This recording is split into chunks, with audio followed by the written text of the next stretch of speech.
Oh. So, paano yun? Nag-aaway-aaway mga fans ninyo. Aware ba kayo doon? Kasi sa Reddit nababasa po, no? Na talagang nagbabardagulan ng Ash dress o yung Fancy Ashton at Fancy Robin. Ako po, hindi ko na lang po binabasa kasi pag napag-uusapan po namin ni Dress yan, na parang tinuro po sa akin ni Dress talaga yan. Parang kapatid ko kasi yan. Parang kuya ba?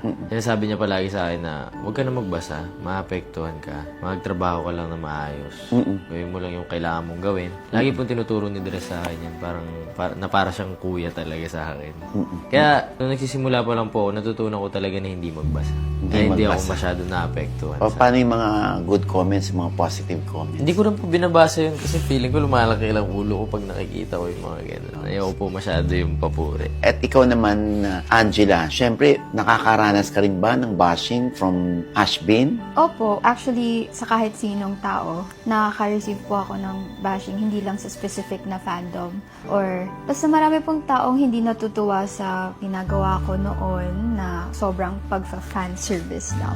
So, marami pong nagbabash sa akin, hindi lang po sa actions ko, kundi pati sa face ko. Yung mga face shaming and body shaming things na mataba daw ako, ganun. It's just the normal things I receive on a daily na parang nasanay na lang ako sa nababasa ko. Nasanay ka na lang. Wala. Na-immune na lang ako. Nung una parang iniiyakan ko talaga, tapos nanginginig ako, yung ganon. Pero eventually, nasanay na ako kasi inisip ko, bakit ba ako nagpapa-apekto sa mga taong to? Hindi naman sila nagpapakain sa akin. Wala naman silang ambag sa buhay ko. Totoo naman eh. Basta ako, I'm gonna continue to chase my dreams. So, at least hindi ka nagpapa-apekto, ha? Noon, Kasi yung iba hirap talaga eh. nagkakaroon na ng mental health issue. Actually, totoo po yan. May time na habang nagmo-mall show kami, ayoko na lumabas ng tent. Kasi bago ako pumunta doon sa mall show, nabasa ko na, sabit lang yan, bakit yan pinapunta dito? Hindi naman yan relevant. Yung mga ganong comments. Tapos, parang dahil doon, ayoko na lumabas ng tent. Parang ayoko pumunta doon. Pero ginawa ko pa rin kasi it's my job and I'm trying to be professional as possible. Pero habang nagpa-perform ako, hindi ko mabigay todo eh. Hindi ko ma-enjoy. Kahit masaya yung kanta ko, malungkot ako. So doon ako nagising na, oo nga, naapektuhan na yung trabaho ko. Dapat hindi na ako nagbabasa, dapat wala na akong pakialam eh. Ganun po. Doon ko po na-realize yun. So, hindi ka nagbabasa. Ito rin naman, hindi na nagbabasa. Lagi na ko rin. sinasabi sa kanya yan na huwag kang magbasa. Kasi ang dali niya maapektuhan nung una. Kasi yun, sobrang tapang na niya. Ngayon, naging issue pa nga yung may nagbigay ng regalo sa'yo, parang hinagis mo daw yung regalo. Hindi naman. Nakita naman nila yung video na talagang tinabi ko. Gawa-gawa na lang po. Oo. Iba talaga Na feeling gawa-gawa. mo, mga detractors mo na sisirain ka hanggang sa mawalan ka ng career. Pero okay lang, gawin lang po nila. Nakakatulong pa nga po sila eh. Kumbaga, In what way? Inspirasyon ko po sila talaga. Inspiration mo Alam niyo po, sila. dito po sa pelikula kong to, sa ginawa namin ni Jella, parang sabi namin, ito, papatunayan namin sa inyo na lahat na sinasabi nyo, kakainin nyo. Papakita namin sa inyo na kaya namin umarte. Kahit anong sabihin nyo sa amin, kahit anong paninira nyo sa amin, hindi kami magpapa-apekto sa inyo. Gagamitin namin kayong inspirasyon. Nakakatulong pa kayo sa amin.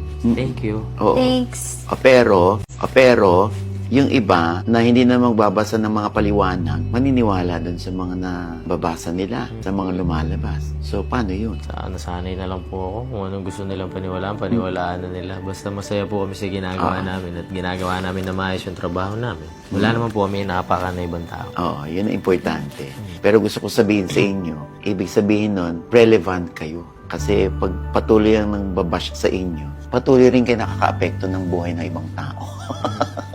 Kasi di ba, para mag-react sila, mag-aksaya sila ng oras sa inyo, hindi nakaka-apekto kayo sa buhay nila. So, ganun yun na lang siguro tratuhin yung bashing. Dati ba iniyakan mo yan? Opo. Tapos, Sobra?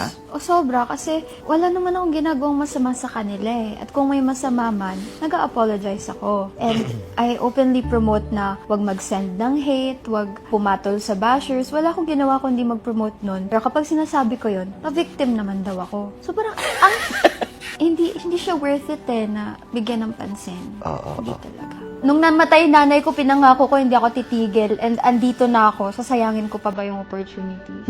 I don't want them to dim my light. Basta gagalingan ko lang lagi. Tama po yung sinabi ni Robin na nagiging motivation po namin sila na maging better. Na parang we want to prove them wrong. Maraming salamat. Kung papakati po. Sa tagal ko rito, puro siyempre pag sinasabi niya, pag showbiz, plastic siya. Pag showbiz siyang dalawang mukha yan. Nakangiti ngayon, pero sa simang, pag wala niya sa kanila. Iba na approach niya ng mga Gen Z, ha? Na artista. Oo, gusto ko yan. Sinasanay namin yung tao. Pinapaway ka namin. Yun talaga kami. Tama. Ayaw namin ng pasal. Kasi sa kung nakita kami, ganun yung pala yung expect sa amin. Tapos ganun yung at least, kung ano man nakikita natin sa social media, yun po. Kung ano yung kilos namin yun, namin yung kilos na tayo. Nabanggit mo kanina yung nanin. Pinatapang ka ba ng pagkawala niya? Ako din opo. Kasi late ko na-realize na ang swerte ko pala na yung nanay akong supportive sa akin. Yung nabibigay. Kumbaga, I took it for granted na parang she's always gonna be there. So, hindi ko na ipakita sa kanya na sobrang grateful ko. So, nung nawala siya, parang gumuho yung buong mundo ko. She was my everything talaga. She's my best friend, she's my hero, she's my everything. Tapos, nung nawala siya, parang in an instant, nawala lahat sa akin. Wala nang nagsusuporta sa akin. Kasi siya po nagluluto yung food ko, siya nag-aasikaso sa akin every single day. Tapos, hindi ako sanay na wala siya. Hindi ako sanay na walang moral support. Kasi nasanay ako, lagi ko siyang kasama sa mga VTR. Stage mom ko po kasi siya talaga. The reason why naging stage mom siya kasi nung nabubuli ako ng high school, na-depress ako tapos hindi ako kumakain, naging anemic ako, naging payatot ako. And then sabi ng doctor, i-ano niyo po siya, i-ano niyo sa sports or kung ano mang extracurricular activities.